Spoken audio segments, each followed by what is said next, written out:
ठीक है दीपक भाई। हमारे साथ बात करने के लिए जमुई सांसद अरुण जी हैं। सर, सर्जिकल स्ट्राइक जो विपक्ष पे हुआ है, देश में जाति जनगणना को लेकर केंद्र सरकार ने जो घोषणा की है, कितना विपक्ष तिलमिला है?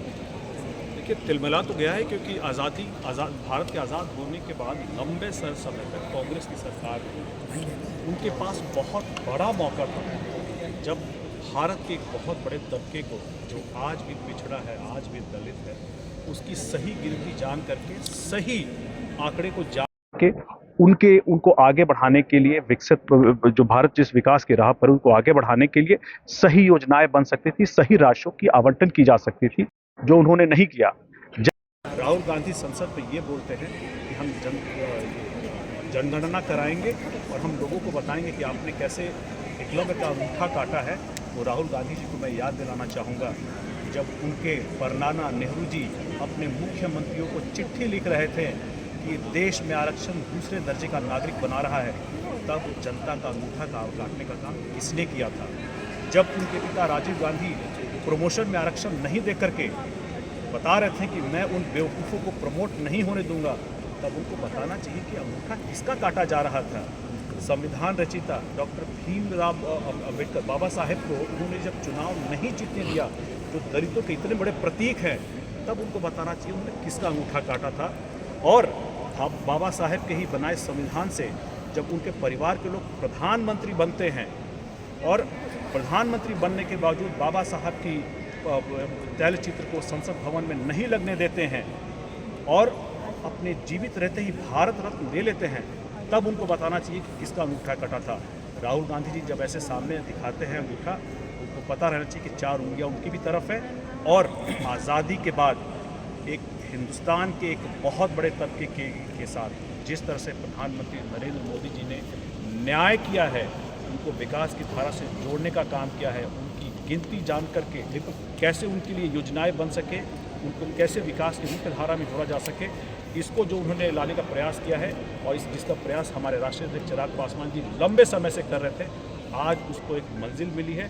इसके लिए प्रधानमंत्री जी और चिराग पासवान जी का दोनों का बहुत बहुत आभार, बहुत बहुत धन्यवाद। अरुण जी, बिहार में जो जाति सर्वे हुआ, जब सरकार नीतीश कुमार, आरजेडी और कांग्रेस की मिलीजुली सरकार थी, क्या वो सर्वे का अब क्या होगा? देखिए, उस समय जो नीतीश कुमार जी के नेतृत्व में जो सर्वे हुआ था, उसके बाद क्रेडिट लेने के लिए तेजस्वी यादव जी ने जिस तरह से लगातार जनता की आंखों में धूल झोंक करके झूठ बातें बोली थी, उसके लिए उनको सोचना चाहिए। यही काम कांग्रेस ने तेलंगाना में भी किया है। देखिए, वहाँ पे उन्होंने कहा कि हमने सेंसस कराया। देखिए, सेंसस कराना राज्य का अधिकार नहीं, केंद्र का अधिकार है। वहाँ उन्होंने 3 महीने का एक फर्जी सेंसस कराया, जिसके आधार पर उन्होंने 69% आरक्षण का बिल उन्होंने पास कर दिया अपने विधानसभा में, तेलंगाना विधानसभा में। लेकिन क्या आज ये धरातल पर लागू हुआ? क्या आज जनता को इसका फ़ायदा मिल रहा है? नहीं मिल रहा है। और उनका साफ ये बहाना है कि हमने ये केंद्र सरकार को भेजा हुआ है संविधान की 9वीं अनुसूची में डालने के लिए, जो कि सिर्फ और सिर्फ धोखा और जनता के आंख में धूल झोंकने के बराबर है।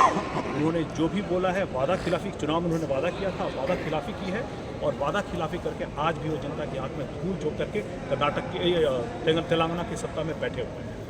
चिराग जी को बिहार के सीएम के रूप में देख सकते हैं 2025 में? देखिए, चिराग पासवान जी ने बिहार और बिहार के लोगों के लिए हमेशा अपनी प्रतिबद्धता, अपनी बड़े वहाँ जाकर जिम्मेदारी निभाने के लिए उन्होंने अपनी प्रतिबद्धता हर मन से दोहराई है। बहरहाल ये जिम्मेदारी उनको कब मिलेगी, ये बातें गठबंधन के अंदर तय होगी। मुझे लगता है कि उन्होंने अपनी जिम्मेदारी को लेकर के जो प्रतिबद्धता दोहराई है, ये स्वागत योग्य कदम है। हमें इंतज़ार करना चाहिए कि जैसे ही गठबंधन में और हमारी पार्टी के नेता अगर तय करते हैं, हमारी पार्टी तय करती है, उनको बिहार आकर के बिहार के लोगों के लिए काम करना चाहिए। तो मुझे लगता है कि इस बात का वो जरूर मानते हैं। लास्ट एलजीपी का जो स्ट्राइक रहा है 100% विधानसभा 2025 में भी जारी रहेगी? हाँ, बिल्कुल। देखिए, हमारी तैयारी बिहार विधानसभा में पूरे के पूरे 40 सीटों पर चल रही है। जहां हम चुनाव लड़ेंगे, बड़ी मजबूती से चुनाव लड़ेंगे, अपने स्ट्राइक रेट को मेंटेन करेंगे और जहां हम चुनाव नहीं लड़ेंगे, अपने गठबंधन के सहयोगियों को जिताने का पूरा प्रयास करेंगे।